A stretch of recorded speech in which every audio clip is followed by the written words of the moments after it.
Do you agree that black magic is evil? Yes. It's wrong? Mm-hmm.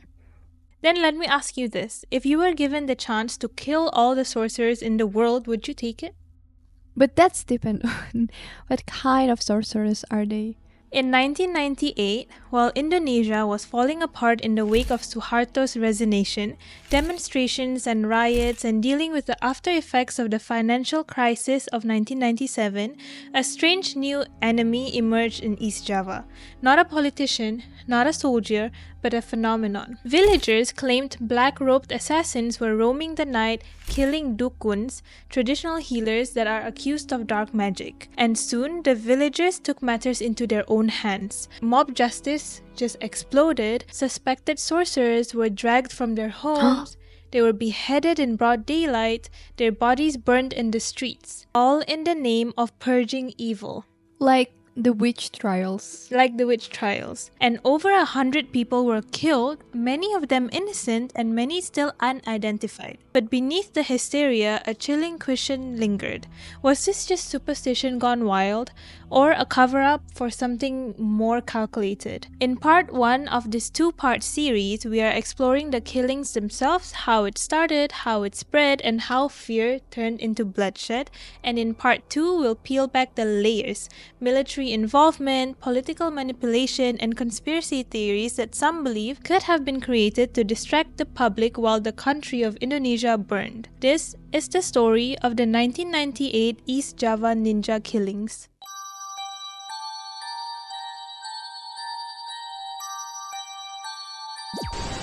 Content warning. This video includes description of violence, murder, death, rituals, and other supernatural content. Listener discretion is advised, as some stories may be unsettling or sensitive to certain audiences. Turn down the lights, snuggle up tight, and get ready for another Tuck Tale. What happens when the line between fact and folklore blurs? Welcome to Tuck Tales, where urban legends meet true crime and myth aren't always just stories. My name is Afrina, your host for the episode. And my name is Diski. And today we are delivering you our first story that has been divided into 2 parts just because of how much information I had to give you. And this is quite a heavy story, and part 2 will be posted next Friday after this one. And also, most of the story I had gotten from a student publisher of Monash University. And so I'll put the link of his study in the link below. And if you're interested in reading the whole story, definitely you have to check out the PDF. So without further ado, let's get into the story. In the Galgaring village in far East Java, there had been a man whose choices bore heavy consequences. Saman, for reasons unknown to us, had decided to take a frond, a leaf that has many uses, from a coconut tree on a plot belonging to his own grandmother, Hadipa. However, Hadipa's son, Kustari, was not happy. Kustari, if he's Hadipa's son, that means that it's his uncle. I mean, he thought, how dare his own nephew steal from Hadipa, his mother? Kustari vowed that whoever had stolen the frond from him will suffer for what he did. And knowing what was happening, Saman went to his grandmother, the person that he took the coconut frond from. He explained to her that he was her grandson. Why does he not have the right to take the coconut frond? He was steadfast and he wasn't afraid of his own uncle. But that was all a front because he was so unbelievably scared, for he knew Kustari was actually a sorcerer. And shortly after that, Saman became sick and he passed away from his sickness. But they're bloodkin though. Yeah, they're bloodkin. I'm not sure why it's such a big deal. Yeah. And nobody thought it was a coincidence, because everyone knew Kustari was the reason he became ill and died, because he was a sorcerer. Bunali gathered up his courage and enlisted the help of others to avenge the death of his son, Saman. Kustari knew he was being targeted, so wherever he went, he brought around a knife, fearing for his safety. But he never ran away from the village, because he thought that if he ran, he would be telling them that he was guilty. So instead, he stayed put and hid whenever he could. But it wouldn't work forever. When Kustari had been watching TV with his wife, attackers came and grabbed him, dragged him onto the road, and that's when the assault started happening. He was being hit, he was smashed by poles, punched, kicked, and everyone had a piece of him, and once they were done, they just left him. my god, that's so horrible.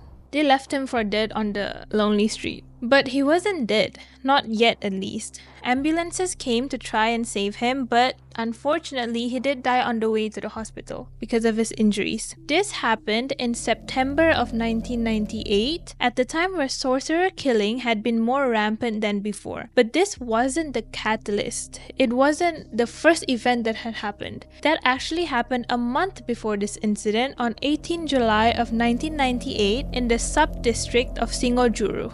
In that area, a sorcerer named Salimun had been killed by a village in Kebonjati, which housed around 500 residents. They said that everyone knew he had been a sorcerer. It was like public knowledge in that area. Salimun had been seen naked on the road before, and a dukun had said that he was a sorcerer, that he had powers. But why was he killed? A week before his death, there was a boy who had gotten sick and his name was Abir. Worried for his health, Abir's nephew approached Salimun to ask him to help cure Abir. Like, hey, you're a sorcerer, could you help cure my nephew? But as he was remembering the events of what happened, he said that Salimun refused to cure him and instead stabbed his nephew. When asked by his father why he stabbed him, they claimed he said, "Your son was asking for trouble and that's why I stabbed him." That's so cruel. That's such a weird turn of events. Yeah. Angered by his response, the father dragged Salimun out of the house and started hitting his head with a club. And it wasn't just him. There were about 60 people who were a part of the assault that started beating him. Salimun had been dragged half a kilometer, he was beaten, he was clubbed and stoned to the point where he begged them to kill him, which they did, they obliged. In the end, they stamped his neck for an extra 15 minutes before he drew his last breath. And get this, no charges were laid by the police to the village. The police said, "You're innocent of anything." What? And subsequently, 8 more killings happened in the sub-district of Singojuru. On the same night, in a different district called the Tegal Limo sub-district, another event was happening which claimed the lives of 2 sorcerers named Paiman and Jamira. Jamira had been well known in that village as a sorcerer. Every night, villagers would state that they would see her walking the streets naked, for it is said that it had been a time for heightened supernatural powers. Similar to the previous story, Jamira was accused of having made someone sick, which were the 2 pieces of evidence that the villagers said backed their claim that she had been a sorcerer. The residents of this place, they did report this to the police, but because sorcery cannot really be explained physically with proof, there's no evidence, the police were not able to do anything. And the residents of that village, they got mad and they put a demonstration to force the police to come. However, no matter how hard the police looked in her house, they couldn't find any tools that were supposedly used for sorcery to prove that she was actually a sorcerer, so they let her go. This had frustrated and angered the residents, to which they took matters into their own hands. Another sorcerer in the village, Paiman, was known not to befall sickness to humans but rather to animals, such as people's cows and buffaloes, because at the time it was quite common to have them as pets and food. His neighbors that had these sick animals, they were tired of his powers and were unable to be satisfied for as long as he lived. So, on that ill-fitting night, a mob formed, a mob of angry villagers. Both of them were dragged out of their house and beaten with wooden sticks. It is said that for Jami's case, she had been dragged to the cemetery and perhaps was buried alive. The village head explained in an interview that she had been the hardest to kill because her magic, her ilmu, had been greater than Paiman's. And they were killed because their neighbors, family, and friends suspected them of being sorcerers. But after the fact, the person who had been sick, who said that they were sick because of Jami, because of her powers, she still stayed sick. Oh, so she didn't recover. She didn't recover. They thought that if they killed the person who had been the sorcerer, they would recover. Then the magic will break. Yeah. But it didn't happen. So some villagers who were afraid of the situation, they came out and said that maybe they don't really know if she had been a sorcerer or not. Maybe the sickness was natural caused. Oh my god. They just killed innocent people. Yeah. Without any reason. I mean, like, shouldn't they discuss this before they killed anyone? Yeah. And the sad part is that their own family accused them for that. But this time, the police did come to investigate, although they only caught 4 men and sentenced them to 6 years in prison, while many of them ran and was never able to be identified. In the Kabat sub-district, the first recorded killing occurred on August 3, where Zainuddin, a man who was believed to be a sorcerer who had killed members of his own family, was then subsequently killed. So they thought that he was the reason why his own family died, using his black magic.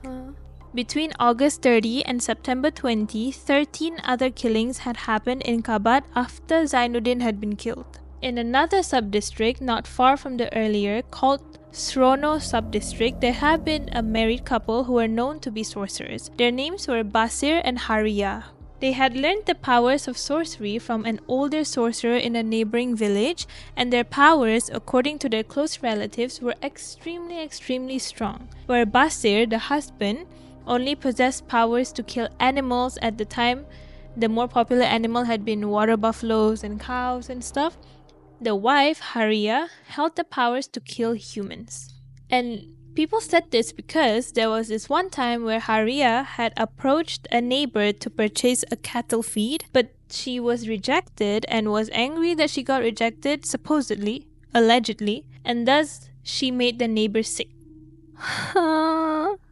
Another evidence that villagers believed proved that she had been a sorcerer is that they often see her bathing naked at night. But like if we bathe, Clothes? we don't wear clothes. Like who takes a shower in clothes? Like I don't understand. Right? And it makes me think about why in Indonesian it's in the late 90s when like in the case of like Western witch trials happened 1600s. a long times ago, centuries ago. Like why? So because of this, the villagers, they got really spooked, they got scared, they believed that the couple were a sorcerer couple. They were killed on 10 September 1998 by the masses at around 12 p.m. where the police reported that the insides of both the wife and husband were open and spilled out. Oh my god. That bad. Oh my god. Only 3 men were arrested, tried, and sentenced. Can you guess how long? No, I don't know. 2 years and a half. Really? For the killing of a couple. That's crazy. 2 years and a half is like, what? That's nothing. 2 people. Life. Bro, oh my god. 5 days later, in the Rogo Jampi sub-district, Yasin, a person that had been accused of being a sorcerer based on gossip and knowledge spread through word of mouth, had been killed. In that district, between August 18 and September 29, there were around 15 killings that they believed that that person had been a sorcerer. I mean, can you imagine in one village there's like 15 to 20 sorcerers that you... Is it that many people? No, I don't think so. It's not. Yeah. It's like 1 per, I don't know, 100,000 people. It's not this much. Why is it so common, right? I don't know. People just think everyone is a sorcerer.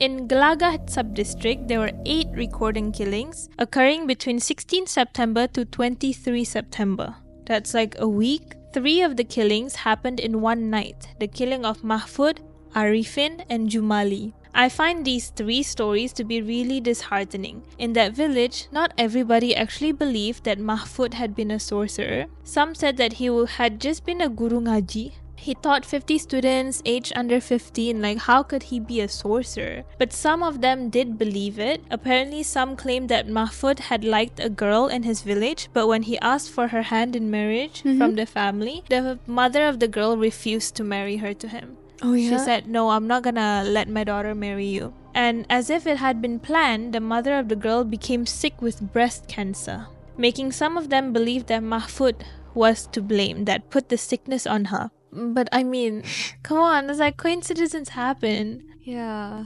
In Arifin's case, another person that died on the same night, it had been his own family that said he was a sorcerer. Back in the day, people believed that if a sorcerer doesn't kill anybody because they have that powers, their own families would be affected. Yeah, I believe so. This is some kind of like common knowledge in Indonesia. There is this black magic called tumbal, and usually the one who practice this magic will have like relationship with super entities. And you know what? There is always be a price for that. For the power, for whatever they seek for. Usually, in Indonesian case, people who practice it are usually trying to find wealth, richness, fame, and the price will be human's life. And usually the best one, their family, their blood kin. So that's why people say that if they don't kill anybody, then their own family would be affected. It's like a vampire. Even though they don't want to kill anybody for blood, they still need to eat. It's like the same. So many of the members of his family had been sick. His children died, and the remaining child believed that his father had possessed bad things in the house. Out of 4 children that he had, only 1 of them survived. Because of this reason, the family never actually accused anybody for the killing of his father, because they believed that he was a sorcerer and he was responsible for his siblings' death. So they said, no, nobody killed him. The killing of Arifin had been particularly brutal but well organized. On a paper by Jawa Post, the body of Arifin had reportedly had a cross marked on his body. When they asked the killers why there was a cross on his body, the killers just said that it didn't actually hold any significance, but it probably happened coincidentally during the violence. So they beat him up so much that there were marks on his body. This was also the response when asked about why one of his legs was almost cut off from his body. They asked, why did you almost cut his leg off? And the killer said, maybe it happened like coincidentally when we were killing him. That's how bad they beat him. On the same night, after the killing of Arifin, they moved on to another person named Mahfud, where he was similarly beaten and killed. And this is graphic, but his scrotum was pulled until his 2 balls were ripped off. Even if they believed they were sorcerers, why did they have to kill them like that? It's so brutal. Jumali, the 3rd person that was killed on the same night, after hearing all this that happened, he suspected that, oh my god, they're gonna come for me next. So he attempted to escape to another village, but unfortunately he wasn't able to get too far. He was found by the villagers, brought back, and he was killed. That was the night 3 suspected sorcerers were killed. And we're not done, guys. There's so many killings. In the Giri sub-district, 3 people had been attacked that were suspected to be sorcerers, where 1 died straight away. The other eventually died after he had been released from the hospital as a result for his wounds. And the last survived and moved to Bali. Another 3 killings happened in Wongsorejo sub-district in September of that year. When asked why they thought that they had been a sorcerer, they said Maruha, one of the victims who they thought were a sorcerer, had been found knifed. They left him for dead, but instead they survived. They said that, hey, look, he survived even though we knifed him and stuff. Isn't that proof that he had magical powers? How can it be? It's because of like the close-minded people back then. I think it's kind of like understandable how they think like that. But in the case that, it's not real, come on. They're just like, in their mindset, that kind of thing happened, right? They believe in supernatural beings. They believe in the magical capability to have that kind of power. So they always correlate everything together. Yeah. Even though like it doesn't really match anything, there are more logical explanation. If something doesn't make sense in their brain, as soon as they see it, they think it's supernatural. Yeah.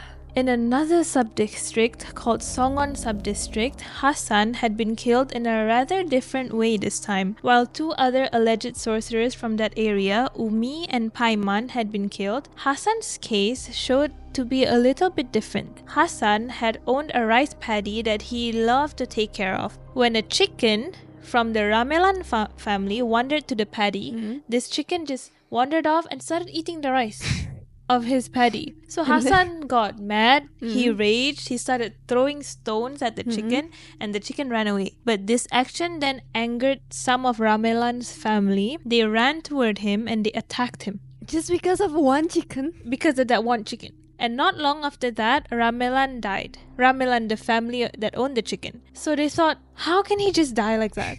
Hassan must have used black magic on Ramelan. As a revenge. Not everyone shared the same belief, but alas, a lot of them did, and Hassan was killed. One of the villagers had hired an assassin from a different village to kill him, which is not a typical method of any of these villages. In this case, Hassan's family was left bitter and angry because they believed Hassan was never a sorcerer. Ramelan just died for no reason. It was just a coincidence. And these cases had been the cases of the 1998 East Java killings that happened almost like a mass hysteria moment. How did the killings happen within those 3 to 4 months in different districts? While the press never mentioned these killings when it had been happening at the time, the stories made it on paper after the fact, after it had died down, creating a whole nother story amidst the worsened economic, political, and social states of Indonesia. At 1998, there were a lot of problems in Indonesia. The Asian financial crisis, Suharto's resignation, there were riots. So this was almost set aside. To make sense of what was happening, the Indonesian public didn't know why people were getting killed, who killed these sorcerers. So rumors actually started coming up that masked ninjas had been behind the violence, attacking innocent people in East Java. Where did the ninja come from? Isn't ninja from Japan? Yeah. So like Japan hired a ninja? Something like that. They believe that ninjas are just in Indonesia for some reason killing Indonesians. Not the villagers, not the neighbors of the victims, but ninjas like spies from another country had infiltrated Indonesia. The rumors had been so widely believed that it was actually posted on newspaper, and local residents throughout East Java, they believed in it so much that they set up roadblocks. They acted as guards, and they then created a whole nother mess. They attacked and killed people who they thought were ninjas. Oh my god. These can be like wearing black clothes, black clothing. They're like, you're a ninja. Or if you forgot to bring your ID card, they'll kill you. So how did the rumors of these ninja killings subside, and why did the killings even happen? How did it start? And why is Southeast Asia, especially Indonesia and Malaysia, why is it so big on sorcery? What do you think? Why do we believe in black magic so much? I'm also questioning about that. Because I grew up in Indonesia mostly, and like my family believe in magic and I also believe in it. But like, as someone who heard a lot of things about this kind of aspect, I have never ever encountered one in my life. So like, I don't know. So it's like a word of mouth. Yeah. And something that you grow up with, and it becomes something that is part of you. And so that is the story of the East Java ninja killings. In this part 1, we discussed the killings and the stories of the people who were killed, and then they became victims of the sorcery killings of 1998, who may or may not have been sorcerers. I think most of them weren't. It was just a situation that created it. And in part 2, I'll discuss about the beliefs a lot of people hold in Indonesia, the magic system, black magic, sorcery, and how ninja fear came to be after the sorcery killings, and suspected theories on why it happened in the first place. We're gonna go through everything in part 2. Oh my god, I'm so excited. So it will be posted next Friday after this one, so stay tuned. That's it for the video. If you're someone who loves creepy stories based on legends, just tune in for episodes in English with me as your host on Friday, and with Diski on Tuesdays on all podcasting platforms. Bye. Bye-bye.